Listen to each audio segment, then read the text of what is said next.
but really the purpose of today is to hear from the roundtable and to discuss ways that we can be helpful, the state can be helpful as we tackle an epidemic. And the numbers, I know to this group, are no secret. You have literally 140 people dying every day of opioid-related overdoses.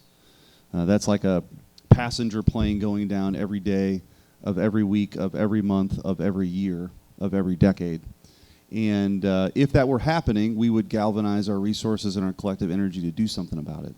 And I think the awareness by a lot of groups that are here today, and certainly some of those numbers, have driven the public, driven the issue into the public consciousness, hopefully in a way that it never has before, in an effort to work together to really tackle this problem that's affected families, individuals all across the country and all across our state. In no region, no demographic has been spared from the devastation of opioids. In Missouri, 1 in 65 deaths now are opioid-related deaths. And as we've gotten around the state and talked to individuals and families, the stories are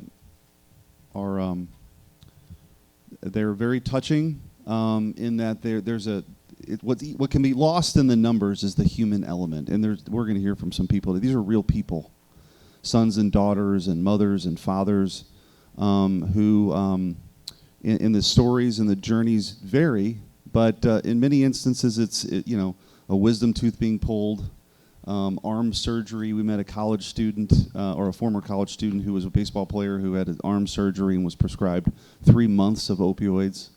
Got hooked and has been dealing with that, and he's in recovery. But there's a lot of folks who've passed away because of the challenges with opioids. So we, to put it into context of our office and what we're trying to do, we have a lawsuit like 30 plus other states or 40 plus other states now against the opioid manufacturers. And the principal claim under our statutes is that the opioid manufacturers misrepresented the addictive nature of the drugs. In a nutshell, that's what the lawsuit's centered on. And so you've probably seen in the news, Purdue has filed bankruptcy. We are working with the other states to make sure Missouri's interests are protected in bankruptcy court.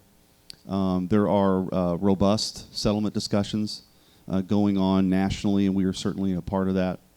And we want to make sure that that whatever ultimately happens by way of our case, our litigation that's pending here in the city of St. Louis, or if there is some sort of settlement, that we know specifically the best ways for us, if there are dollars or therapeutic drugs that come from that settlement, that they go to the right place and they can have the maximum impact. And that's really the purpose of the lawsuit, what our discussions are, and why we set up, and we think the first of its kind in the country, realopioidpain.com, which is a way for individuals across Missouri to reach out to us and tell us their stories, and a great way to sort of have a conversation with Missourians along with what we're doing here today and other places across the state. So we're here to listen. We want to be helpful.